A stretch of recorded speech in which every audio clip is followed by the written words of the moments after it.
Hello everyone, I'm Robin Worley, welcome to Lenscraft.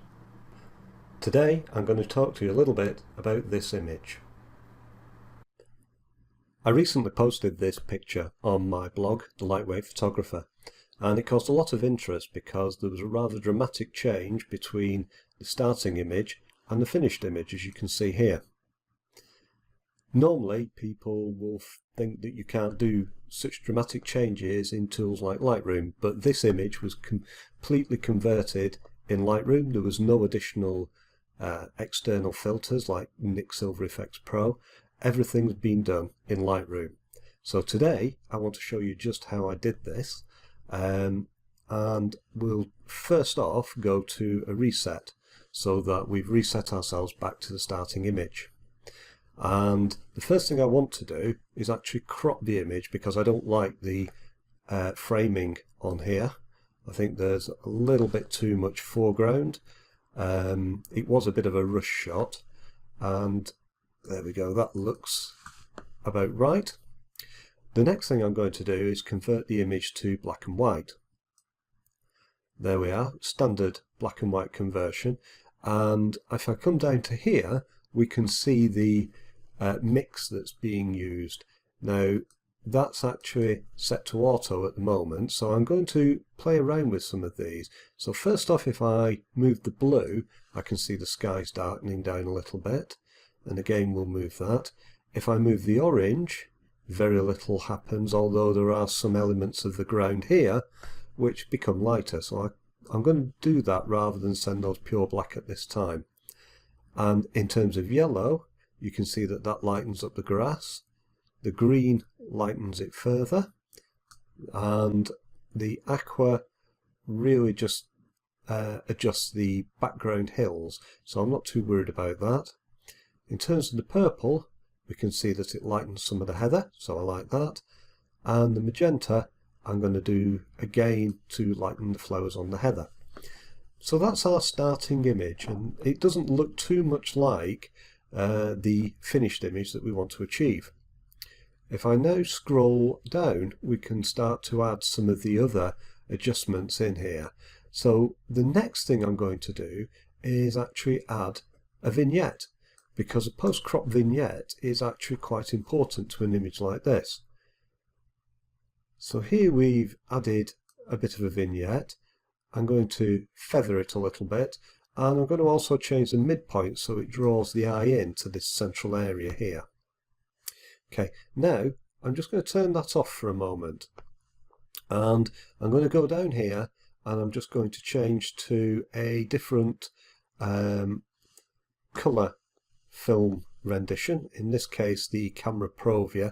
Now this is a Fuji image, so it's got the Fuji settings here. With your image you'll need to look through, find a suitable calibration to use there, but the profile I'm using is Provia standard. The other thing I might like to do is change here the colour temperatures. Now I'm quite happy actually with roughly what the camera captured, and so now I'm going to start to work on some of the areas around here. Like the sky needs to be far more dramatic. I need to darken down the edges, and I'm going to open up the central area and make it far more dramatic. So first thing I'm going to do now is add in a gradient on the sky, and I'm going to darken that by darkening the exposure, and I'm going to up the contrast to add in a little bit more definition, and I can darken the shadows down and probably pull the whites a little bit. Now if you've got a more recent version of Lightroom, you'll have this clarity and dehaze slider in here as well, and these are very useful. So there you can see the clarity slider adding in some dramatic definition into the sky. The dehaze slider works very similar but is even more aggressive and really turns the sky into something impressive. And then when you've done that, the clarity slider seems to have a little bit more effect. Okay, so we'll close that one. And the next thing I'm going to do is use the circular filter, or the radial filter. So here we are, we'll place that in the middle of the screen. I'm now going to just rotate it here to line up with these rocks, and I think I'll make it a little bit wider. Now, just to make sure it's covering the areas I want it to, I'm going to use the Show Selected Mask Overlay option there. And I'm actually going to look at adjusting the feathering of this to make it not spill over into the centre too much. And now I can see that if I just make that a little bit wider there, that seems to cover the areas I need it to. Okay, so now I know I can apply adjustments to the centre of the image. And I can also apply adjustments to the outside of the image separately. I'll show you how to do that. So first off, if we darken here, what we're doing is we're applying an adjustment to the outside. I can now up the contrast and darken that down even further. And we'll pull back the shadows, and that will really darken things down. Increase the clarity a little bit, because that keeps some of that lighter detail in the image. And also I'm going to use a little bit of dehaze, because it does darken things down quite nicely. There we go. Now, next thing I'm going to do is duplicate that adjustment, but this time I'm going to invert the mask so that I'm affecting the inside of the image. Then I'm going to double click up here on the effect title, and that resets all my sliders. Now what I can do now is I can use a contrast adjustment, I can increase the exposure slightly, I can lift my shadows, and I can again put in plenty of clarity and some dehaze to really make this area stand out. Simple as that. When I'm done, I'll just click the Done option. And now, if I go back down to where I was before and I use my effects here, you can see how harsh that's actually become. So now we can back off on the vignette slightly.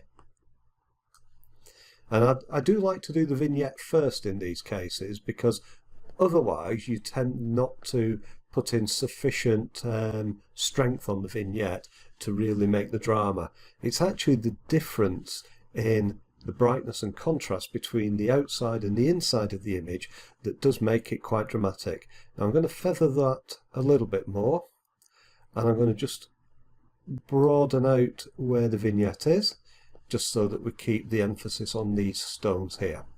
Okay, that's all looking good now. The next thing I want to do is a bit more localized dodging and burning, so that I really draw the eyes onto the heather here, the stone here, and some of these nice stones back here. So I'm going to use for that the masking brush, sorry, the adjustment brush, and I'm going to again place a show mask option here. I've got my flow on the brush set here to 66. What that means is I'll need to do a couple of brush strokes to make a selection properly at full strength. And the first thing I'm going to do is I'm going to select this nice rock in the center of the frame. So that's the first brush stroke. Here goes the second. And by the third one, we'll be up to more or less full strength.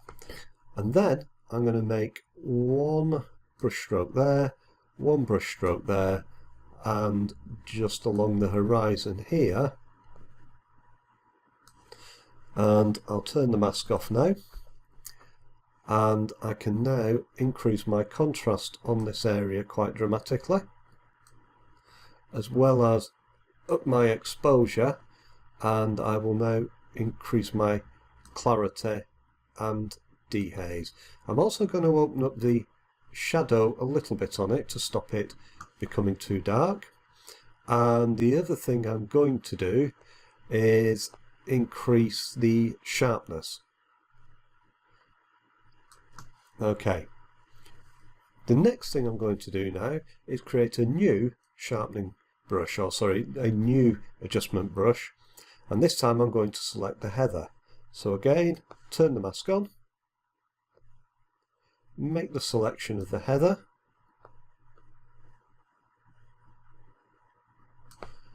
and we'll have some here as well. Okay, and I'm just going to put an extra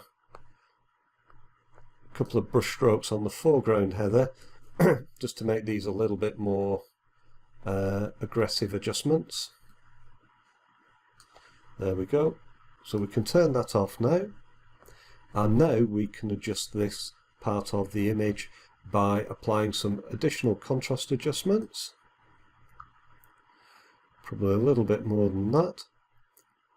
I might open up the exposure just a little bit to brighten them up.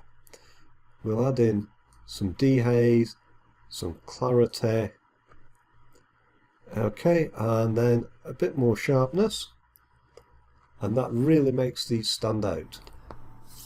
The image is starting to take shape now, and the next thing I want to try and do is to blur the outside of the edges slightly.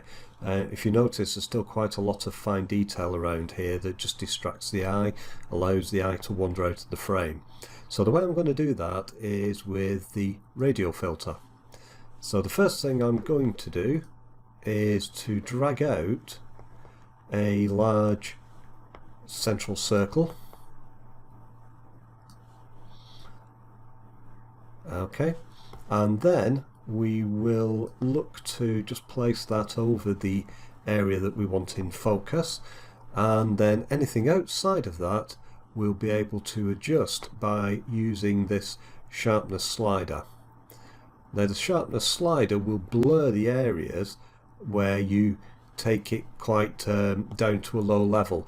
Up to about -50, what it does is it's removing any sharpening you've applied. Beyond that, it will actually create a blur effect. So I don't want quite a strong blur effect, just enough to let you know that it's not fully in focus. And we can apply some feathering, and that should, we'll just make that a little bit wider. There we are, and that should help accentuate the sharpness in the center of the image. So we've done that. You could also use the clarity slider, but it tends to throw the image quite light when you use on the outsides. So I don't really like it that much for that effect. Okay, so we've done with that. Now let's have a look back at the tone curve here.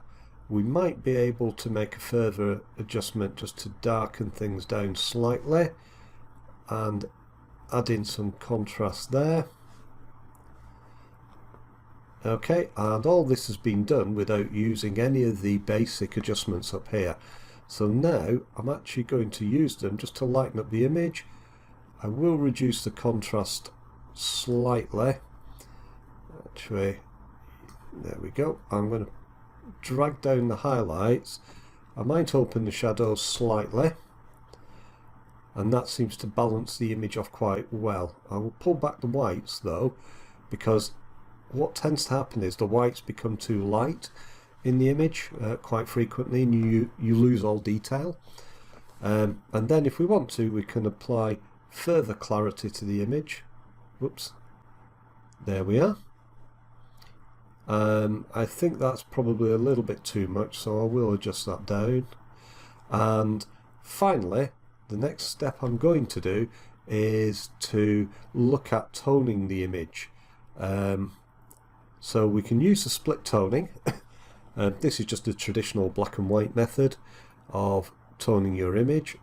So if you up the saturation, you will get the effect. I quite like an orangey sepia type tone on the highlights, and in the shadows I tend to favour a blue tone here. And now we can change between the balance of those. to make it as we want. That's both of those are a little bit too strong on this image. There we go. And that's the sort of effect that I was hoping for. Just adds a little bit more interest to the image. So that's really the image finished. It looks a substantial difference between the original and the new image, far more dramatic. You can use it for you can use the same approach for any of your images.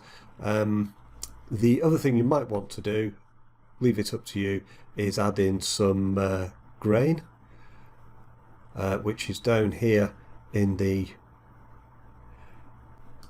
image effects down here, and the grain just sort of finishes it off quite nicely. I like quite a rough, heavy grain, and that really makes the image then come to life in terms of being a gritty black and white image.